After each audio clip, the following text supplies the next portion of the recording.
এমনি মুসাদ এবং সেই মুসলিম বিশ্বের সর্বোচ্চ নেতা ইরানের সুপ্রিম লিডার আয়াতুল্লাহ আলী খামেনিকে কিভাবে হত্যা করে।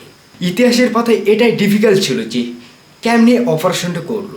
ইরানে এত কিছু গোয়েন্দা সংস্থা থাকার পরও কেন ইরানকে এত চূর্ণ বিচূর্ণ করলো।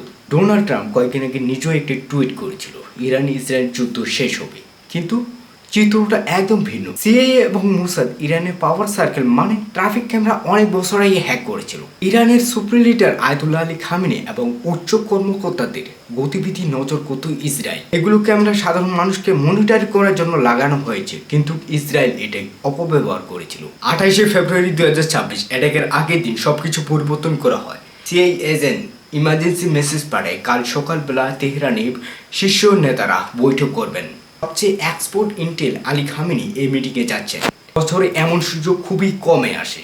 সকাল প্রায় 6:45 মধ্যে আকাশে উড়াল দেয় যুদ্ধ বিমান। গতি এত বেশি ছিল যে টার্গেটের কাছে পৌঁছানোর সময় খুবই অল্প সময় পেয়েছে। প্রায় 2 ঘন্টা পর 9:40 মধ্যে কয়েকটি বিল্ডিং তেহরানে ধসে পড়ে। তেহরানে সেদিন সকালবেলা ছিল। আয়াতুল্লাহ আলী খামেনি প্রায় 50 গজ দূরে মিটিংয়ে পৌঁছান। সেই মুহূর্তে প্রায় 30টির মতো মিসাইল অ্যাটাক করে ইসরায়েল। সেদিন আয়াতুল্লাহ আলী খামেনি এবং 7 জন শীর্ষ কর্মকর্তা নিহত। এই কারণে ইরানের আশেপাশে যতগুলো মার্কিন ঘাঁটি আছে সবগুলোতে অ্যাটাক শুরু করে ইরান, যেমন সৌদি আরব, কাতার, দুবাই, এবং কিনা হরমুজ প্রণালী বন্ধ করার নির্দেশও দেন। তারা বলতেছে 1 ব্যারেল তেল যেন $200 বিক্রি হয়।